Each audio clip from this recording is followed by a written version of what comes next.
convenient way to learn from people who really know what they're talking about. I'm really glad I get to learn from Kyoshi Fay. I greatly respect him. It's a great style. It incorporates so much, and it's very practical.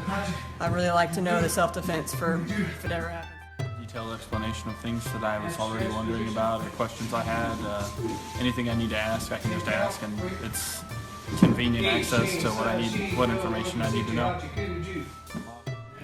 I like SangakuTV because it gives people an opportunity to learn what we're learning through the internet.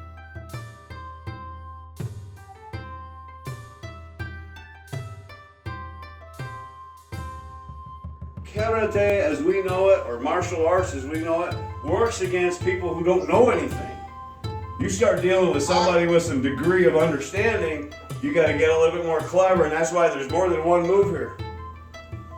We as the practitioners develop this. The teachers give you ideas, but the students are the ones who develop and make this thing become a future. And so I want to deal with 16 basic moves, and that there's only 8 basic attacks.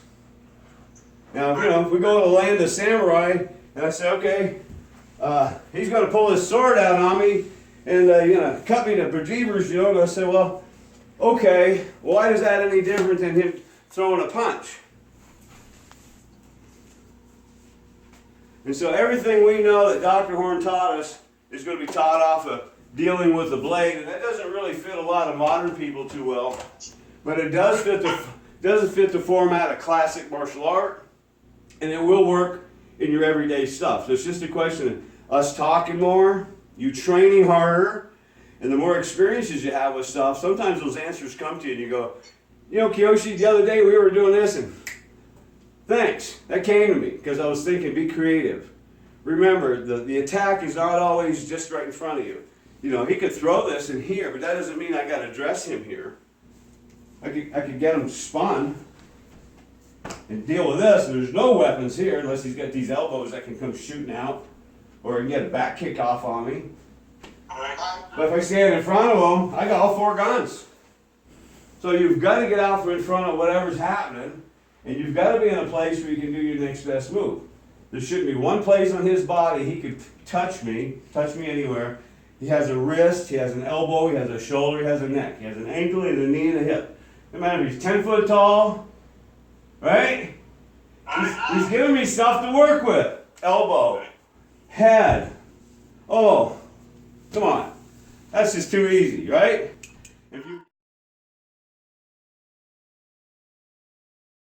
All right. Good morning to the Hambu Dojo in Mena, Arkansas, and all our SangakuTV viewers. In Mena, Arkansas, they're going to ask me some questions, and I'm going to do a follow-up and a review on all the things that I've kind of talked about, and so we kind of tie the lessons together. So on the over lesson 4, and you guys have an immediate question, I'm just going to go with the over lesson and try to get you. So, this morning I talked about circulating blood and cerebral spinal fluid. You guys got that, right? Okay. So that's the deal with closing your hands and opening your hands. You're beginning that exchange of fluid. Okay? So, we talk about energy work all the time. And so the blood has all the increments of what is life-sustaining, correct? If that's stagnant, then that's where disease and disorder comes from. The Aikido training with you, we'll talk about all that twisting stuff, but the idea of closing and opening. I don't grab it this way. I grab it little to big. So you might want to make a note of that. That's a pretty good piece of information. So now we did this. Open the hands, the foot, and then this placement of the foot down. That takes a little bit of effort. Now we're opening and closing the hands, right? Wow, now somebody's attacking us. So we got to pick the foot up and put the foot down where it's going to do us the most good. Right? We're doing this circular motion with an open hand, but then this is closed hands. So you got an open hand. So this idea of starting in neutral and getting up there, you got to really be mindful that you're being attacked. So from an education point of view, I want to kind of wrap this all together now. How you make your hands is going to make a difference here. If you've got no fist If you've got no breath and you've got no body connection, you're not going to be hitting anything. You're going to miss your targets. So the idea of rooting, remember this is a white belt technique, it's just the beginning. So, you know, you get a little faster with age. So you're going to get out of the way. You're going to put yourself in a position where this and this works. I'll bring EMC in here for a minute. We're going to talk about that. Weight shift, and I've got to put this leg where it does the most good. Well, where do you suppose that is? And so I said, you got to put your foot in the right spot after the weight shift, right? What are you supposed to do here?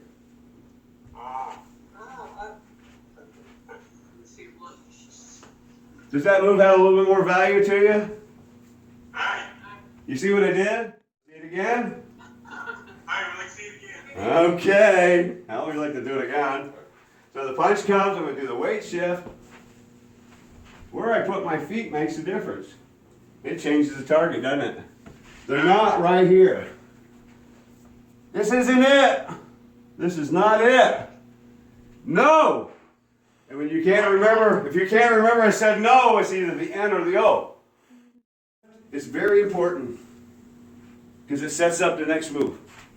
And so if you're doing everything just stuck to the ground, you won't ever have a weight shift.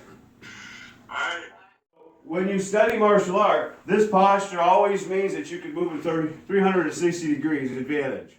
Now, as you're going to move up in your training, there's going to be jitsu.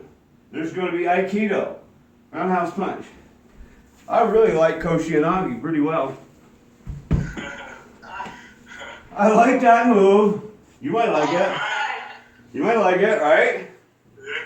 Koshinagi. So there was a foot shift with a kick, a deal, maybe even a throw. So when you're studying these drills in your white belt book, it's got 16 moves. We roundhouse punch, check. Right? And you got a new move. But it always starts with this. Jodan Burai number 1. Then we'll go number 2, number 3, number 4, because opportunities are created. Nobody's going to give you the opening. They're trying to hurt you, right? So we're living a holistic human life, and somebody out of the atmosphere decides this is the day you get beat up. Au contraire. You went to class. Person right there, and I know there's another person right there. But if I don't do something adequate to him, it gets complicated. I have to do something for him, this first initial attacker. I have to have him not in the game. But in the beginning, if you can't do it soft, you'll never do it hard. You'll be wild. You'll be all over the place. So we talk about targeting. And so when we get into meridians and points of interest, crossovers, cluster points, throws, grapples, you're saying, well, why we got so many hand positions? A lot of targets. Now we talk to each other more. I know I want to follow up here. I hope I thanked all our viewers. I covered the circle step, the circle arm, the hand. I like the X block. I don't really even like the word X block. Come on back out here for a second. But I like doing stuff with this because it's safe. And for all of us that aren't like the most combative people in the world, I don't got Conan arms. So he throws something at me, I'm going to just stop it with my muscle. I got to muzzle it. You can't afford that, neither can I. I'm not really that large a guy. So I incorporate this move open and with closed hands with every drill I do because I think that's what you're going to need the most, the longest. It's the stuff I talk to you about now. You may learn all kinds of stuff on YouTube or in books, but the beginner stuff is kind of important, and not everybody likes this as much as I do. I like it a lot. I use it for kicks. I throw it down there. I use it for punches. I use it up there. I use it to help me do stuff. Okay? And if they're coming down on your head, remember, behind the elbow is better. There's points of interest. There's a point of interest here. There's a point of interest here. There's points of interest around every joint. We're going to talk about that later as you get in more into Qigong.